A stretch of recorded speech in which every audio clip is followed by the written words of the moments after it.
Wandelen met jou op de Limburg-Bordertrail. Wandelen met jou op de Limburg-Bordertrail. Welkom wandelvrienden. Vandaag begin ik aan een nieuwe uitdaging die ik de Limburg-Bordertrail heb genoemd.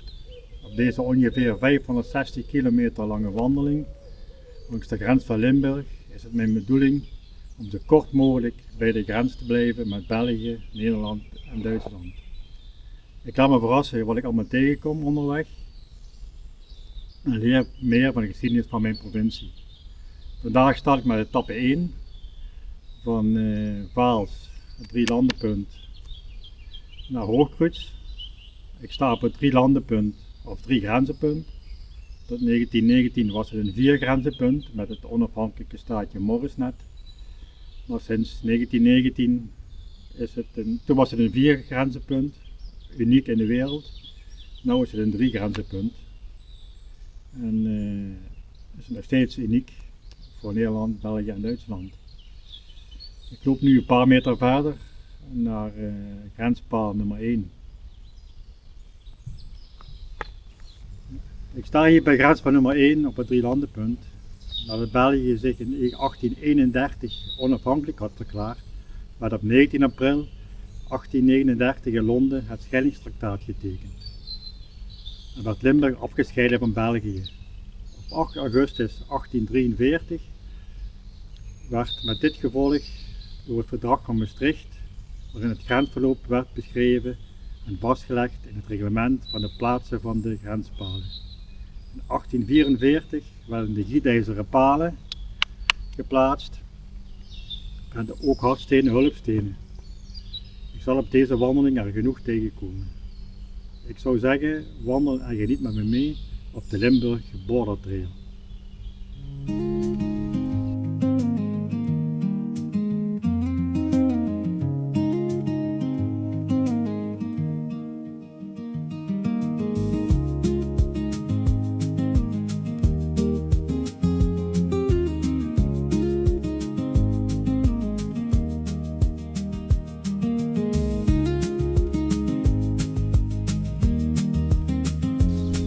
We zien hier een zogenaamde hulpgrenspaal.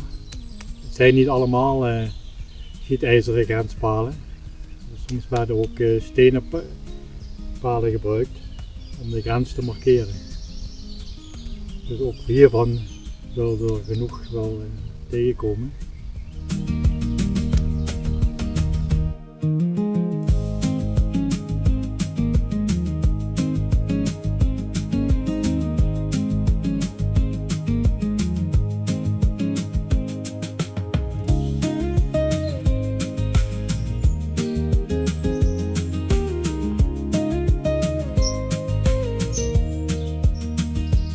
Ik zei, we komen er genoeg tegen. Hier is nummer 2 van ongeveer 400 palen die staan naar Vaals tot aan de Belgische kust.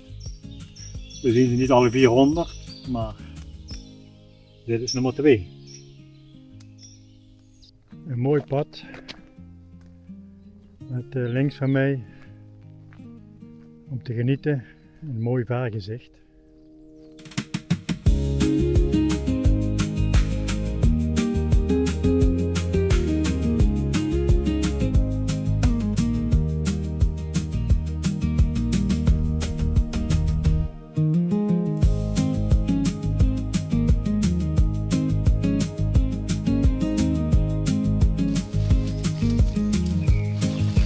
Soms zijn de paadjes bijna dichtgegroeid.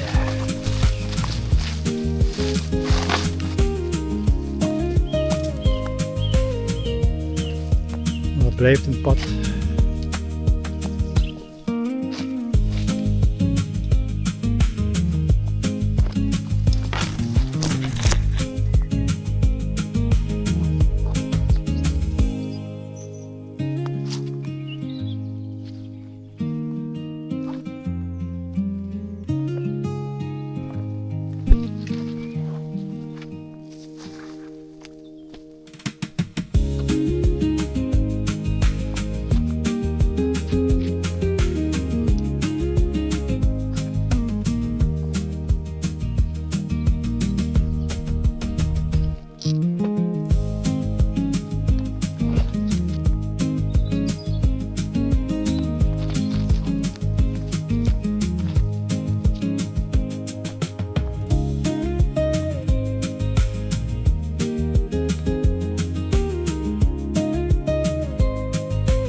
We wandelen over prachtige paden. Holle wegen. Fantastisch.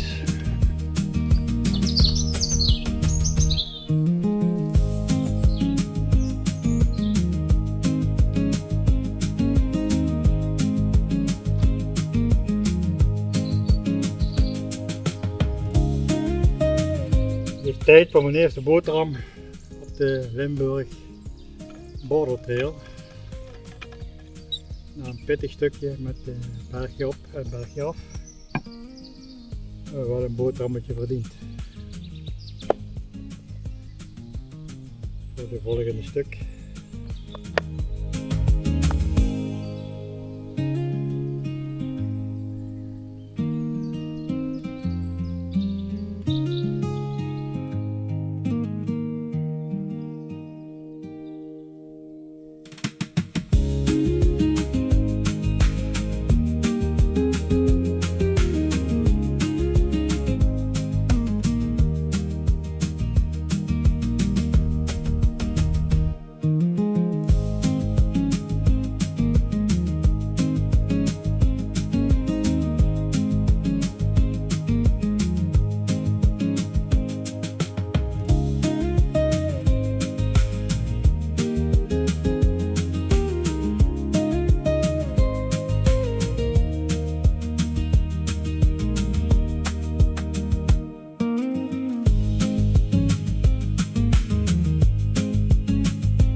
We zien hier een gedenkteken van Russische krijgsgevangenen die tijdens de Eerste Wereldoorlog in bezet België werden ingezet als dwangarbeiders, met name bij de aanleg van de spoorlijn Vizé-Aken. Velen probeerden te vluchten naar neutraal Nederland, maar overleefden de grenspassage niet. De grens was vanaf 1915 door de Duitsers bezetters afgezet met een lekkers geladen hek, waar vele vluchters door elektrocutie om het leven kwamen. De Russen, waar het kruis een gedenkteken voor vormt, slaagden er kennelijk in het hek te passeren, maar werden alsnog geveld, volgens overlevering door een kogel van de grensbewaking.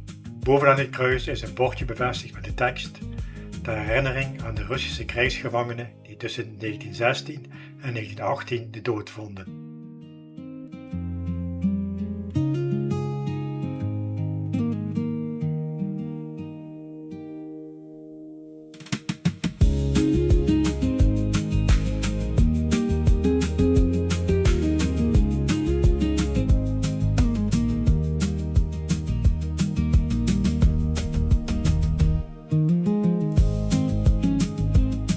Ik wandel hier door Cotessen.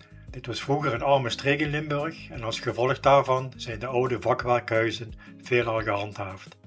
Op de eerste kaarten van dit gebied uit circa 1760 zijn 14 boerderijen of huizen te vinden. Nu is dat aantal nog hetzelfde en is het aangezicht van het gehucht vrijwel ongewijzigd gebleven. Cotessen is een rijksbeschermd dorpsgezicht.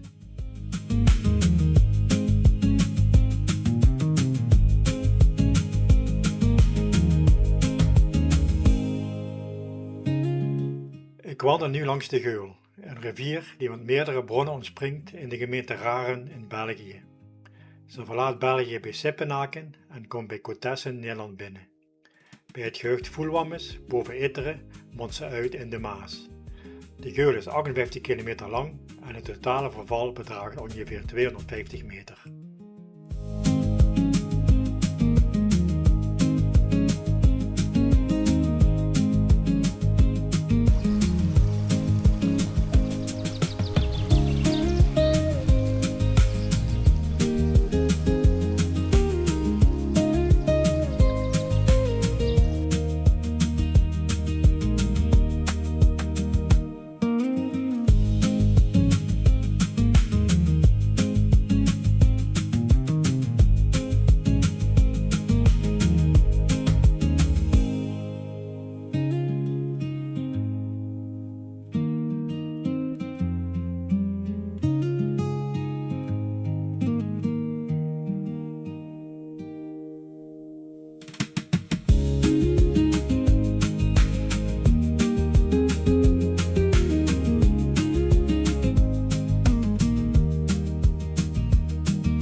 lijkt alsof ik hier zomaar midden in een weiland loop, maar door het gemaaide gras is het wandelpad moeilijk te zien.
Hier passeer ik grenspaal 14 bovenop de Hakkenberg met een hoogte van 252 meter.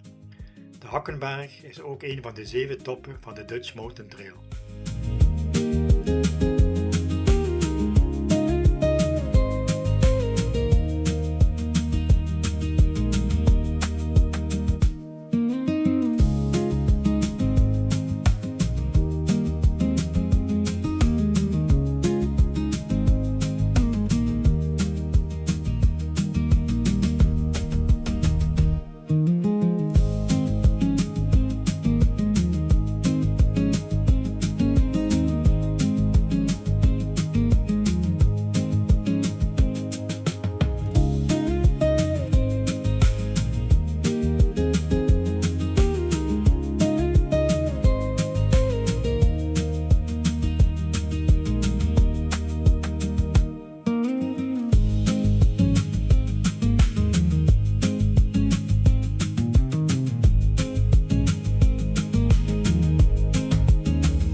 Het zit er weer op voor vandaag.